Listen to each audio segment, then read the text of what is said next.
இன்புறும் உணவு கொண்டபோதெல்லாம் இச்சுகத்தால் இனி யாது துன்புறுகளோ என்றுளம் நடுங்கி சூழ்வெறு வயிற்றோடும் இருந்தேன். அன்பிலே அன்பர் கொடுத்தவையெல்லாம் ஐயகோ தெய்வமே, இவற்றால் வன்புற செய்யேல் என்று உளம் பயந்து வாங்கி உண்டு இருந்தனன் என் தாய் என்று பாடுவார் வள்ளற் பெருமான்.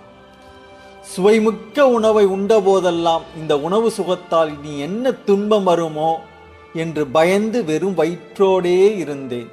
அன்பால் அன்பர்கள் கொடுத்த உணவை மறுக்க இயலாமையால் ஐயகோ தெய்வமே, இந்த உணவால் ஒரு வன்மையும் உண்டாக்காதே என்று உள்ளம் பயந்து வாங்கி உண்டேன் என்கின்றார் வள்ளற் பெருமான்.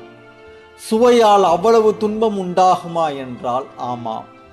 சுவையை விரும்பினால் உணவின் மீதான இச்சை அதிகமாகும்.